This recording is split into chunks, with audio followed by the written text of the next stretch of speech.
Welcome back to the Muharram video series. In the last two episodes, we saw the story of Karbala, Shia-Sunni split, and the Shia traditions of Muharram. In this episode, we will dig into the Sunni traditions of Muharram. Now, before we even start looking at what do Sunnis do in Muharram, one question becomes very important, which is what is the stance of Sunnis on Imam Hussain and on the tragedy of Karbala? Since, well, Hussain is the central figure of Ashura commemorations. The answer is Sunnis revere Hussain in high regards as he was the grandson of Prophet Muhammad. They use the honorific Raziyallahu Anhu for him. So when Shia suspect that Sunnis secretly take the side of Yazid in the Karbala battle, it is a complete myth. In fact, Sunnis do firmly believe that Yazid was a deviant Muslim, but with a rider.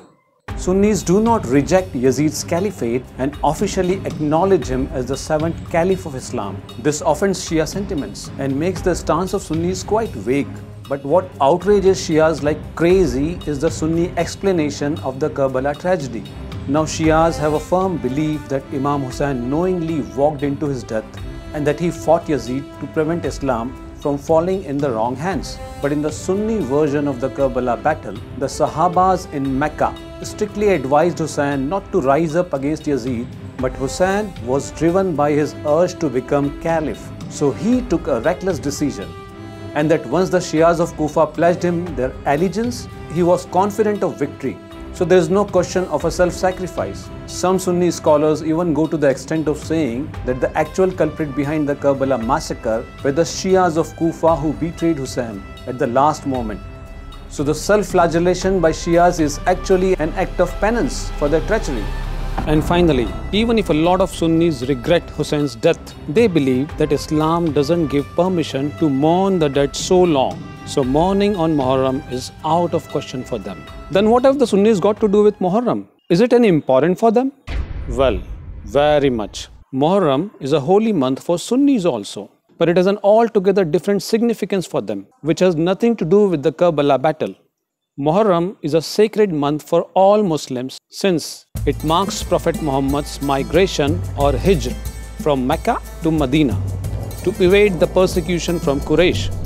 So for Sunnis, it is not a month of grief, but of celebration for three reasons. And here we go. Reason number one. On 10th of Muharram, God rescued Moses and his people from the Pharaoh. On entering Medina, when Prophet Muhammad saw the Jews fasting, he decided to follow this practice because Moses is a prophet in Islam too. And the Jews are mentioned in Quran's chapter 17 as Bani Israel or the children of Israel. So, the Sunnis fast on Ashura and consider it a day of atonement for the sins of the previous year. So coming to reason number two, it is believed that God created Adam on this day. Reason number three, Noah's Ark landed on dry land on this day and humanity was saved. So is that all about Sunni Muharram? I think you should decide after seeing the traditions I am going to show in this video. And all which I mentioned till now is basically the official Sunni position on Muharram. Things are completely different on the ground. In absence of a theological central leadership, a multitude of traditions have evolved in different regions, influenced by the local culture. The most vibrant and colorful of them is the Sunni Muharram in India, and it is largely inspired by two things. One, Shia traditions, and second, Hindu festivals.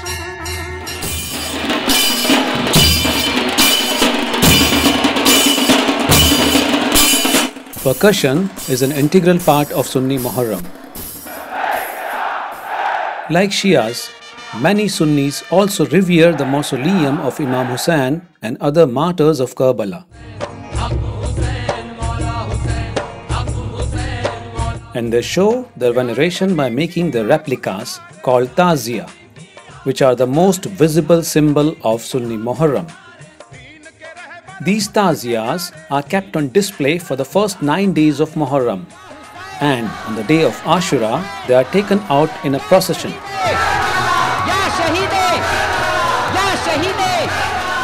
This is Rajasthan. The rituals and the way they are decorated is a carryover from their Hindu past. On the 10th day, these tableaus are paraded through the streets and then submerged in a river or any other water body in the proximity, just the way Ganesha idols are immersed. It's no wonder then that the two festivals usually coincide. In Uttar Pradesh, you see the glimpses of the pagan origin of Islam. These are the bubbles that surface from the abyss of history. In Western India, adults and children are painted as tigers, and a tiger dance is performed during Muharram. It is believed that the tiger wards off evil spirits. In medieval India, during festivals, some men used to dress up as Tiger Man. They would get drunk and set out on the streets to punish the sinner. More often, they would settle scores by beating up or even killing their enemies. This was considered as an act of God meant to eradicate evil from earth, and these men would get away with murder. Now, wasn't that a truly jungle rule? Moving on from the tiger to the horse. We saw how important is Zuljana, the horse of Hussain, for Shias. Well, even Sunnis celebrate the Zuljana by making the replicas of the horse in place of the mausoleums.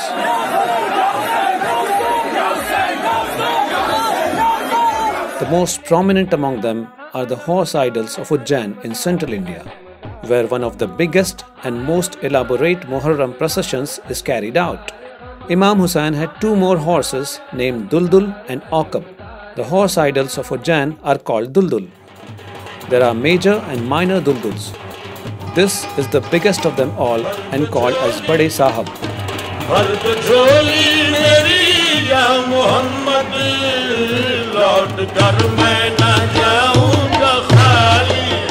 वालेकुम अस्सलाम, मैं शबनम अली मेहंदी बड़े साहब के स्थान से हूँ और इनका जो इतिहास है वो करीब 300 साल से भी ज़्यादा पुराना इतिहास है। इसकी खासियत, सबसे बड़ी जो खासियत है वो ये है कि जो हिंदुस्तान की गंगा जमुना तहज़ीब है, उस तहज़ीब के मरकज़ अगर उज्जैन में कोई स्थान है, कोई देव स्थान है, तो वो बड़े साहब है। यहाँ पर हर समुदाय, हर कौम, हर मज़हब के लोग यहाँ पर हाज़िरी देने के लिए आते हैं और ये हम लोगों की, मेरी फैमिली की खुशबख्ती है कि हमारी कई पीढ़ियों, मेरे फोर फादर के नसीब में अल्लाह ने ये शर्फ रखा कि हम इनकी खिदमत करते चले आ रहे हैं। इनका एक दूसरी तरह से महत्व, चूँकि आप यहाँ देख सकते हैं कि मुस्लिम से ज़्यादा गैर मुस्लिम ख़वातीन हैं, वो ख़ास तौर पर इनसे अकीदत रखती हैं। और मुहर्रम की 7 तारीख को मेहंदी की रात होती है, जिसमें मन्नत वाली महिलाएं दीवारों पर मेहंदी के छापे लगाती हैं। जब उनको मन्नत करनी होती है तो वो उल्टे छापे लगाती है, इट मीन्स डाउनवर्ड हथेली का, और जब उनकी मन्नत पूरी हो जाती है तो उसको अपवर्ड करने के लिए, मेहंदी के जो पंजे होते हैं उनको सीधे करने के लिए आती हैं। So what is the story of Mehendi night? Well, it is believed that when Hussein's party was camping in Karbala battleground and the end was near, Hussein decided to marry off her favorite daughter Sakina to his nephew Qasim, the 13-year-old son of his late brother Imam Hassan. The wedding was solemnized on 7th of Muharram. Expectedly, Qasim was martyred in the battle before the mehendi on Sakina's hand could dry up. This story is disputed, but believers don't care. और बहुत सारी महिलाओं की मान्यता है कि उनकी यहाँ मान पूरी होती है और ये विश्वास और एक अकीदे का मामला है। Another way of wish fulfillment is by passing from under the horse. The air is filled with festivities. A special dessert called halwa is prepared and offered to everyone who comes here. And in this carnival, how can the kids be left behind? Children are delighted to own these small horses, which they decorate and keep at home during these 10 days.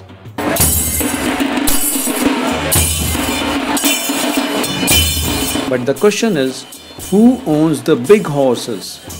You'll be surprised to know that each horse is owned by a specific guild or sub-community based on profession. So vegetable vendors have their own horse and butchers have their own. They are given their rank or order in the final procession. This is a clear caste system. One such important community is the glass bangle makers, who are concentrated in an area called Lakherwadi. They decorate their horse with their trademark glass material and have rightly named it Kanch Ka Duldul. The horse is lifted from its house or Imam Bada on the night of 9th Muharram. It is paraded through the streets with pomp and pageantry. At the same time, a huge crowd has gathered in front of a major temple of Ujjain called Gopal Mandir. They are waiting for Kanch Ka Duldul, whose presence in this area has created communal tensions in the past. This annual event has become a kind of barometer of Hindu-Muslim relations in the town. If the horse faces the temple, the relations are harmonious, and if the horse is placed facing away, it indicates bad blood. And here it comes.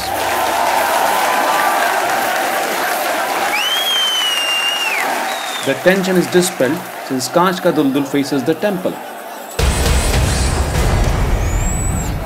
It will be stationed here for the night.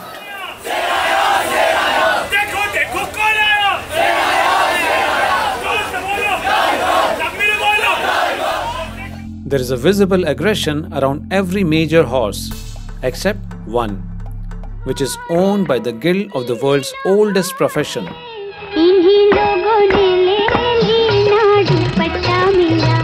Pinjarwadi is the biggest red light area of central India, and the horse they own is not Duldul, but the winged horse Burrakh of Prophet Muhammad. Ya Nabi, Salam Alayka, Ya Rasool, Salam Alayka, Ya Habib, Salam Alayka, Salawatullah Alayka. You must have heard the story of Prophet Muhammad riding a winged creature on the night of Miraj, when he flew to the seventh heaven to meet Allah. The Badi Burrakh of Ujjain is also dressed up for the procession. Within the Sunnis, the orthodox Wahhabis and the reformist Tabligis strongly oppose these traditions. तो जब हमारे मदरसों से ताजिए नहीं निकलते, हमारे मदरसों से ढोल नहीं बजता, तो इसका मतलब ये हमारी सुन्नियत नहीं है। अहमद रजा खान साहब का फतवा है कि ताजिया बनाना हराम, ताजिया बनाकर सड़कों पर ले जाना हराम, उसके नीचे से बीमारी की शिफा की उम्मीद लेकर गुजरना हराम. And then there are those who passionately defend it. याद रखना, ताजिया उठाना ये गली वालों की पहचान नहीं है, ये वली वालों की पहचान है.